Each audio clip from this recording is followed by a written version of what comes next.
सात रामा रम रामो सुन मन पीजै। गुरु रामदास।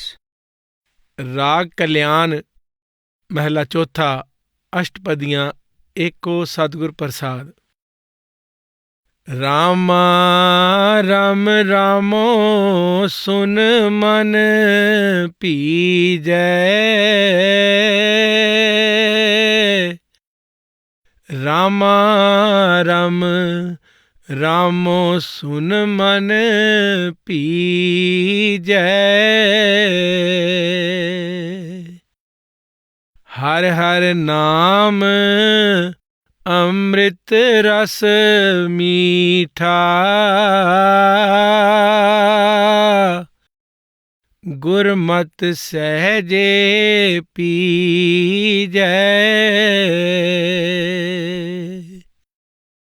कासट मह ज्यों है बैसंतर।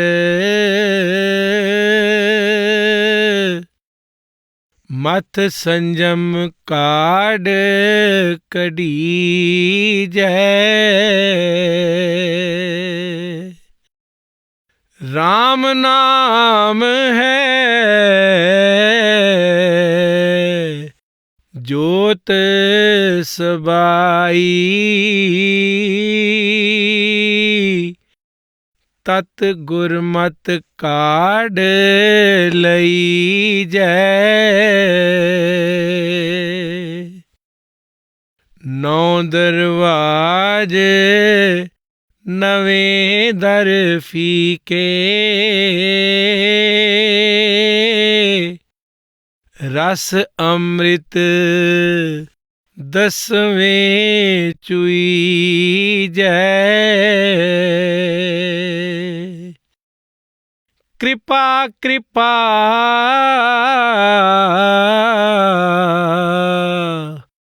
कृपा कर प्यारे।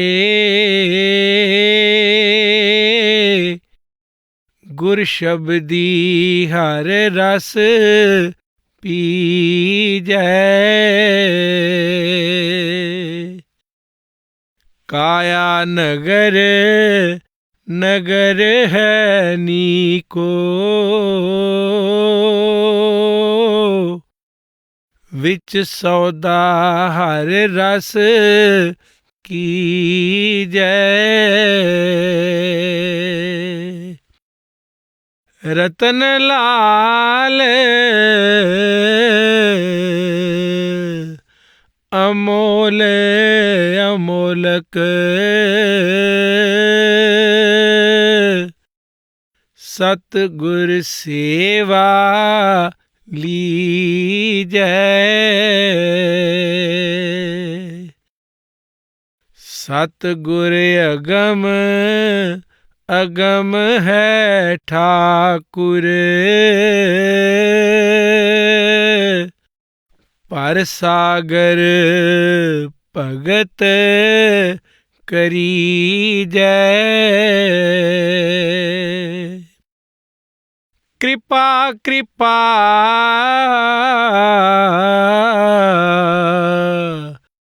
कर दीन हम सारंग। एक बूंद नाम मुख दीजै। लालन लाल लाल है रंगन। मन रंगन को गुर दीजै। राम राम राम रंग राते। रस रसक घटक नित पीजै। बसुदा सपत दीप है सागर। कड कंचन काढ़ तरीजै। मेरे ठाकुर के जन इन होना बांछै। हर मांगै हर रस दीजै। साकत नर प्राणी सद भूखे। नित भूखन भूख करीजै। तावत ताए तावह प्रीत माया। लख कोसन को बिथ दीजै। हर हर हर हर हर जन उत्तम। क्या उपमा तिन दीजै। राम नाम तुले और ना उपमा। जन नानक कृपा करीजै। हमारी आत्मा अपने रचनहार परमात्मा के अंश होते हुए भी ना तो उसे देख सकती है और ना ही उससे मिलाप कर सकती है। इन दोनों के दरमियान ऐसी क्या बाधा है? ये रुकावट, ये धुंधला पर्दा हमारे अपने मन की अज्ञानता है। परमात्मा से अलग हुई हमारी आत्मा मन का साथ लेकर पूरी तरह इसके प्रभाव और वश में है और बुरी तरह से माया के जाल में फंस गई है। वास्तव में मन और आत्मा की गांठ बंधी हुई है। इसलिए आत्मा को मन के साथ साथ सारे कर्मों का नतीजा भुगतना पड़ता है।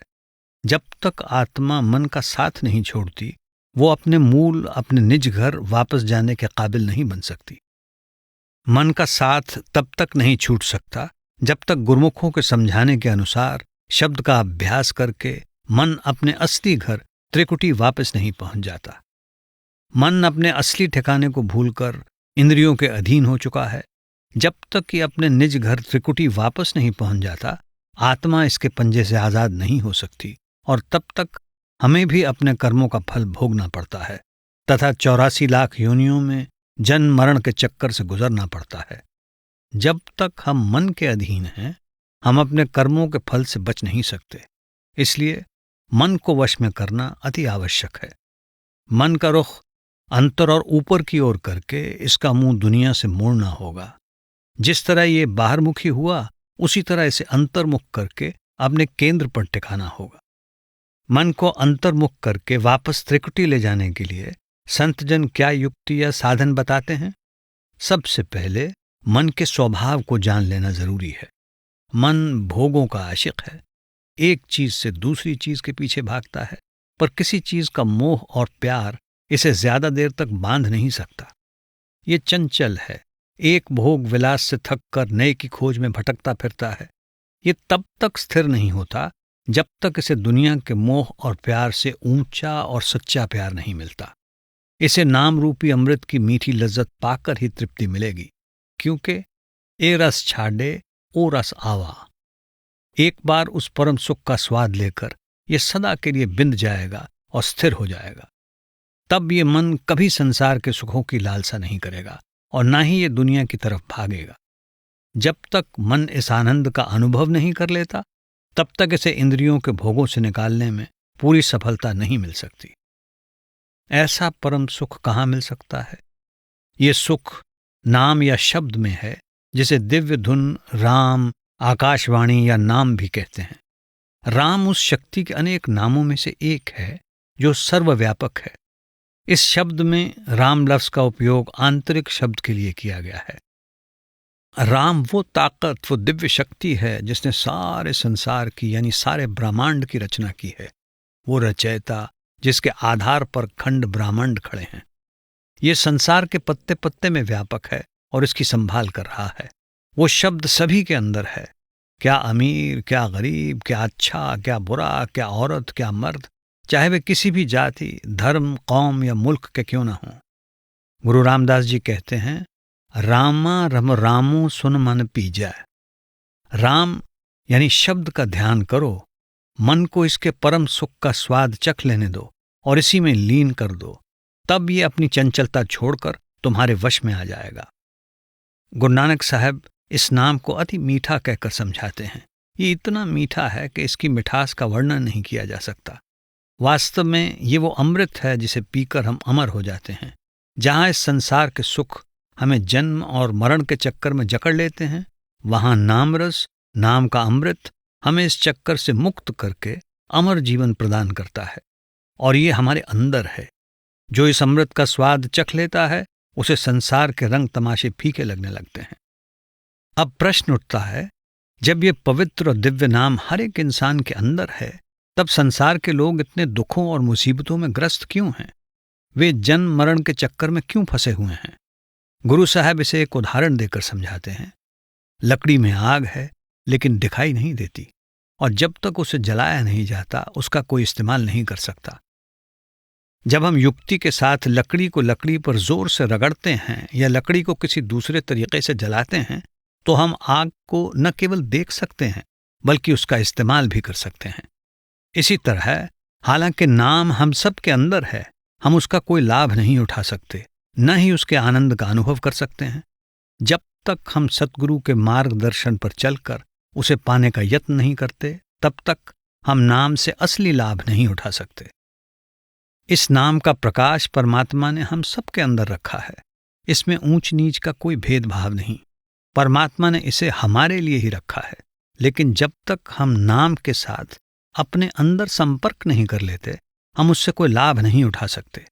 केवल गुरुमुखों के मार्गदर्शन पर चलकर ही ये प्राप्त हो सकता है। जब तक हम बिना किसी शर्त के सद्गुरु के मार्गदर्शन को स्वीकार नहीं करते, उस पर अमल नहीं करते, तब तक किसी भी तरह के प्रयत्न, छल कपट, विचार या बुद्धि के द्वारा हम इस खजाने को प्राप्त नहीं कर सकते। हमें अपने अंदर डुबकी लगाकर गहरी खोज करके शब्द से संपर्क करना होगा, क्योंकि जो प्रमंडे सोई पिंडे। इस उद्देश्य के लिए हमारे शरीर के आंखों से ऊपर का भाग ब्रह्मांड और पार ब्रह्म के समान है और आंखों के नीचे पिंड जैसा है। नाम को शरीर के ऊपरी हिस्से में यानी दोनों आंखों के ऊपर और बीच में ढूंढना है। नीचे के हिस्से में इंद्रियों के 9 द्वार हैं, जिनके द्वारा हम संसार से संबंध स्थापित करते हैं। इनसे मिलने वाले सुख अस्थायी हैं, क्षणभंगुर हैं। इनके लिए मोह और प्यार होना कोरा भ्रम है। इनसे जो कुछ थोड़े बहुत सुख मिलते भी हैं, वे समय पाकर दुख में बदल जाते। जिस अमृत को पीकर ही हमें स्थायी सुख और शांति मिलेगी, वो कैसे मिलेगा? ऐसा अमृत जो परम सुख और शांति प्रदान करता है, तब ही मिलेगा जब हमारा ख्याल 9 द्वारों से सिमट कर 10वें द्वार पर पहुंचेगा। वो अमृत दिन रात हमारे अंदर बरस रहा है, लेकिन हमारा मन कहीं और लगा हुआ है। झगड़ों में, नफरत में, बीवी और बच्चों के मोह और सांसारिक सुखों में। हमारे मन को उस आनंद का स्वाद लेने का समय ही नहीं है। बेशक उस अमृत की वर्षा हमारे अंदर हो रही है, परंतु हम तब तक उस अमृत को पी नहीं सकते जब तक हम मन को उस केंद्र पर टिका कर नहीं रखते जिस जगह मालिक इस अनमोल खजाने की बख्शिश कर रहा है। एक बर्तन को अगर उल्टा कर रख दें तो कितने ही जोर की बारिश क्यों ना हो रही हो, उसमें पानी इकट्ठा नहीं हो सकता, वो उसके आसपास से बह जाएगा। यदि उसी बर्तन को सीधा कर दें तो पहली नहीं तो दूसरी या तीसरी बरसात में भर जाएगा। इसी प्रकार यदि हम गुरुमुखों की संगति करें, उनसे मन को एकाग्र करने का तरीका और युक्ति सीखें और कड़ी साधना से अमल करें, तो हम नाम प्राप्त करने के योग्य बन जाएंगे। इस अमृत को पीकर हम एक दिन परमात्मा से मिलाप का सुख अनुभव कर लेंगे। फिर हम जन्म मरण के चक्कर से मुक्त हो जाएंगे। मन का रुख दुनिया से मोड़कर मालिक की ओर लगाने में गुरुमुखों की संगति बहुत सहायता करती है। मुक्ति नाम के द्वारा ही मिल सकती है और नाम का भेद केवल संतों से ही पाया जा सकता है। अब प्रश्न उठता है, जब नाम इतना निर्मल, पवित्र और महान है, तो हर व्यक्ति गुरुमुखों के पास जाकर इस युक्ति और तरीके को सीखकर इसकी कमाई क्यों नहीं करता? इसका कारण यह है कि परमात्मा की दया मेहर के बिना गुरुमुखों की संगति और सोहबत मिलनी संभव नहीं है। यदि किसी व्यक्ति का मिलाप किसी गुरुमुख से हो भी जाए तो भी उनकी दया मेहर के बिना उनकी शिक्षा और नाम पर विश्वास नहीं आता। सबसे पहले परमात्मा की दया मेहर, फिर गुरुमुखों की संगति और सोहबत, उनकी शिक्षा पर भरोसा और विश्वास, उसके बाद उनके मार्गदर्शन के अनुसार जी तोड़ कोशिश, यही नियम है। जब संत नाम का भेद देकर हम पर कृपा करते हैं, तभी हम परमात्मा की ओर अपना रुख करके रूहानी अभ्यास शुरू करते हैं। लेकिन ये सब परमात्मा के हाथ में है, जिसकी दया मेहर के बिना पत्ता भी नहीं हिल सकता। इसलिए गुरु साहब हमारी ओर से परमात्मा को विनती करते हैं, हे प्रभु, हम पर दया मेहर कर, जिससे हमें गुरुमुखों से मिलने का सौभाग्य मिले, तेरा पता चले और उनसे नाम प्राप्त करके उनके उपदेश पर चलकर हम भी जन्म मरण से छुटकारा पाकर तुझसे मिलाप कर सकें। एक अंधा आदमी आंखों वाले का हाथ नहीं पकड़ सकता जब तक आंखों वाला खुद उसे न बुलाए या खुद उसके पास न जाए। दया मेहर अति आवश्यक है, क्योंकि माया ने हमें अंधा कर दिया है। इस देह की तुलना एक खूबसूरत शहर से की गई है, जिसमें तरह तरह का साजो सामान खरीदा जा सकता है। नाम का सौदा केवल इसी शरीर रूपी शहर में किया जा सकता है। इसीलिए मनुष्य जीवन को अशरफल मखलूक़ात या सृष्टि का सिरताज और नर नारायणी देह कहते हैं। वो देह जिसमें इंसान परमात्मा बन सकने का फख्र हासिल कर सकता है। केवल मनुष्य शरीर में ही नाम प्राप्त करके मुक्ति संभव है। जब तक मालिक ने आपको इस उत्तम शरीर में रहने का अवसर दिया है, नाम का व्यापार करके उसका खजाना इकट्ठा करें। इस दुर्लभ मनुष्य जीवन को व्यर्थ ना गंवाएं, क्योंकि किसी दूसरे शरीर में मुक्ति पाना संभव नहीं। बेशक कोई चीज नाम के साथ तुलना करने के योग्य नहीं है, फिर भी गुरु नानक साहब नाम की महिमा एक बहुमूल्य माणिक या रत्न से करते हैं। नाम तो सर्वज्ञाता है, परम आनंद है, और नाम या परमात्मा को छोड़कर सब कुछ तुच्छ है, नाश और फना हो जाने वाला है। नाम की तुलना मोती, माणिक और हीरों से इसलिए की गई है क्योंकि ये दुनिया की सबसे कीमती वस्तुएं हैं। नाम को धन से नहीं खरीदा जा सकता, नहीं तो राजाओं, महाराजाओं और धनियों ने इस पर पूरा कब्जा कर लिया होता। ये केवल सद्गुरु की सेवा और कृपा से ही प्राप्त हो सकता है। अब ये सेवा क्या है? ये सेवा है सद्गुरु के उपदेश पर अमल करना, प्रेम से नाम की साधना करना, और सबसे जरूरी है बिना किसी शर्त के उनकी शरण में जाकर अपने आप को समर्पित कर देना। इस सेवा में गुरु की निजी सेवा करना शामिल नहीं है, हालांकि इस बात की भी उपेक्षा नहीं की जा सकती। गुरु को निजी सेवा के लिए कितने व्यक्तियों की आवश्यकता हो सकती है? बहुत कम।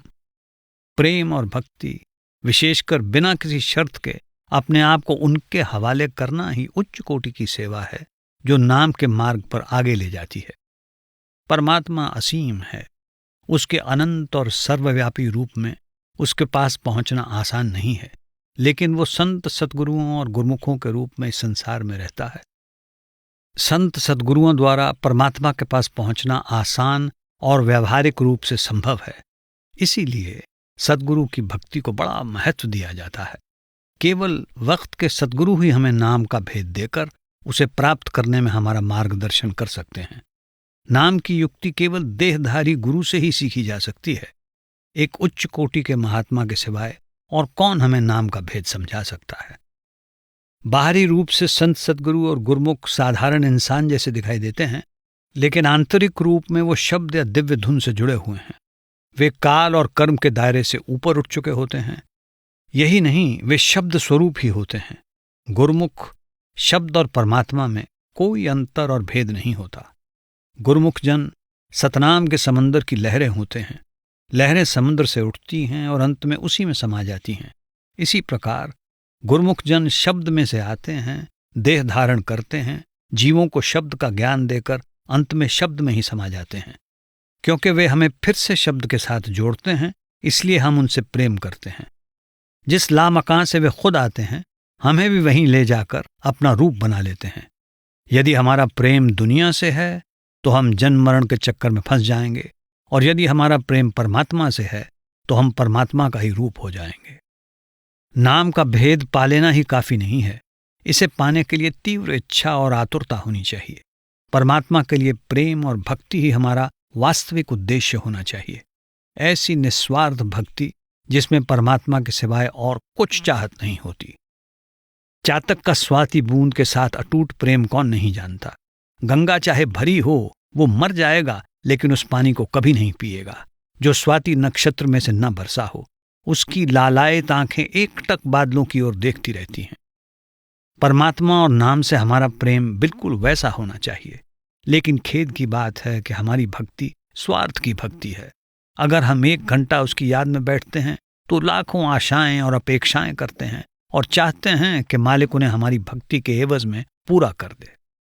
वास्तव में हमारी भक्ति डर और स्वार्थी कारणों से नहीं, बल्कि निर्मल प्रेम में से उत्पन्न होनी चाहिए। कुछ लोग सांप की पूजा करते हैं, क्या वे उससे प्रेम करते हैं? नहीं, वे सांप की पूजा डर से करते हैं। इसी प्रकार कुछ लोग परमात्मा की भक्ति डर के कारण करते हैं। ये सच्ची भक्ति नहीं है। सच्ची भक्ति अपनी गर्जों, स्वार्थ या डर के कारण नहीं की जाती, वो तो निर्मल प्रेम से फूटती है। अगर हमारे किसी मित्र या संबंधी की मृत्यु हो जाती है तो हम दुखी हो जाते हैं, आंसू बहाते हैं और रातें जाग कर गुजारते हैं। क्या हम परमात्मा के विरह में कभी इतना तड़पे हैं और उसके लिए आंसू बहाएं? अगर ऐसा नहीं किया तो हम परमात्मा तक पहुंचने की आशा कैसे कर सकते हैं? गुरु साहब हमें उपदेश देते हैं कि हम सांसारिक सुख या शान शौकत यानी धन समृद्धि के लिए भक्ति न करें। हमारी भक्ति सच्ची होनी चाहिए जो केवल निर्मल प्रेम से प्रेरित हो। परमात्मा के लिए ऐसा अनन्य एक चित्त निर्मल प्रेम और उसकी दया मेहर के लिए तड़प गुरुमुखों की संगति में ही पैदा होती है। सतगुरु रंगरेज हैं और धोबी भी, क्योंकि वे हमारे मन को प्रेम के रंग में रंग देते हैं। जब हम अपने मन को पूर्णतया उनके हवाले कर देते हैं तब वे उसे प्रभु के प्रेम और उसकी भक्ति के रंग में रंग देते हैं। लेकिन एक कपड़ा तब तक अच्छा रंग नहीं पकड़ता जब तक उसे पहले धोकर साफ न किया जाए। इसलिए हमें अपने मन को उन्हें अर्पण कर देना चाहिए ताकि वो साफ कर दें, और मन चाहे कितना ही मैला क्यों न हो वे उसे धो देंगे। धोबी कपड़े धोने से कभी इनकार नहीं करता, चाहे वे कितने ही मैले और गंदे क्यों न हों। वो जानता है कि मैले होने से पहले वे साफ थे और धोकर फिर सफेद और साफ हो सकते हैं। शायद बार बार धोने की जरूरत पड़े, लेकिन आखिर साफ हो ही जाएंगे। इसी प्रकार संत भी पापियों को न तो टालते हैं और ना ही उनका तिरस्कार करते हैं। वे कहते हैं, हम जीव को छोड़ नहीं देंगे। हम जानते हैं कि हर एक जीव वास्तव में निर्मल और पवित्र है, परमात्मा रूपी सूर्य की किरण है और दिव्य ज्योति की एक चिंगारी है। विषय विकारों की लज्जतों ने जीव को मैला कर दिया है, परंतु नाम फिर से उसे पवित्र और निर्मल बना देगा। शायद ये एक जीवन में संभव ना हो सके तो 2 या 3 जीवन लग जाएंगे, पर निश्चय ही एक दिन वो परमात्मा में समा जाएगा। इसीलिए संत चाहते हैं कि हम एकनिष्ठ होकर अपने मन को पूर्णतया परमात्मा के प्रेम में अर्पित कर दें। जो लोग मालिक के प्यार में रंगे होते हैं वे उसके प्रेम का अमृत पीकर उसके नशे में मस्त रहते हैं और उन्हें दुनिया की धन संपत्ति, राजपाट की, शान की परवाह नहीं होती। अगर हम एक जगह 7 द्वीपों और 7 समुद्रों के सोने और खजानों का ढेर लगा दें और गुरमुखों और मालिकों के प्यारों को नाम या उस खजाने में से एक चुनने के लिए कहें, तो वे दुनिया के खजाने की तरफ देखेंगे भी नहीं। वे मालिक से केवल नाम का अमृत और परमात्मा से मिलाप ही मांगते हैं। वे किसी और चीज की परवाह नहीं करते। गुरु नानक साहब कहते हैं, जिस तरह चातक केवल स्वाति बूंद के लिए तड़पता है, उसी तरह मालिक के प्यारे मालिक से मालिक को ही मांगते हैं। वे और कुछ नहीं चाहते। वे परमात्मा से प्रार्थना करते हैं, हे परमात्मा, हम आपके दिव्य रूप का दर्शन करना चाहते हैं, हम नाम प्राप्त करना चाहते हैं, हमें और किसी चीज की परवाह नहीं है। जब आपको मालिक जो सबसे बड़ा दाता है खुद ही मिल जाए तो दातों की क्या कमी। दूसरी ओर जो लोग अपनी ताकत पर भरोसा करते हैं, चाहे मालिक उन्हें सब कुछ क्यों ना बख्श दे, उनका मन कभी तृप्त नहीं होता, उनकी भटकन कभी खत्म नहीं होती वे हमेशा ज्यादा से ज्यादा पाने की तृष्णा में तड़पते रहते हैं। परमात्मा के जिन भक्तों पर सद्गुरु की दया मेहर हो गई है, वे सुखी और संतुष्ट जीवन बिताते हैं। लेकिन जिनको ऐसी दया मेहर मिलने का सौभाग्य प्राप्त नहीं होता, वे अपने मन की शक्ति पर ही भरोसा करते हैं, सदा इच्छाओं और तृष्णाओं के पीछे भागते हैं। परमात्मा उन्हें कितनी ही समृद्धि क्यों न बख्श दे, वे कभी संतुष्ट नहीं होते। जब तक उनकी कुछ इच्छाएं पूरी होती हैं, उतनी ही और इच्छाएं उनके मन में पैदा होती रहती हैं। उनकी इच्छाओं का कोई अंत नहीं होता। मनमुख लोगों को चाहने पर भी सब कुछ नहीं मिलता, इसलिए वे किसी न किसी अधूरी इच्छा के कारण हमेशा दुखी रहते हैं। हमारा उन लोगों के प्रति क्या रुख होना चाहिए जो इस संसार में लिप्त हैं और जो इंद्रियों के भोगों के मोह से बंधे हुए हैं? एक अभ्यासी को ऐसे लोगों से कम 1,00,000 कोस दूर रहना चाहिए और उनकी संगति से बचना चाहिए। मन संगति का असर बहुत जल्दी लेता है। मनमुखों की संगति में इंद्रियों के भोगों की लालसा बढ़ जाती है और यही लालसा 84 लाख योनियों के चक्कर में फंसा देती है। हमें गुरमुखों की संगति और सोहबत करनी चाहिए। उनकी संगति से दुनिया की सब मैलें धुल जाती हैं और हमारे मन पर नाम का रंग चढ़ जाता है। परमात्मा के लिए प्यार, नाम प्राप्त करने का शौक और प्रभु भक्ति बढ़ती है। जब तक पत्थर पानी में रहता है, ठंडा रहता है और कम से कम सूरज की तपिश से तो बचा ही रहता है।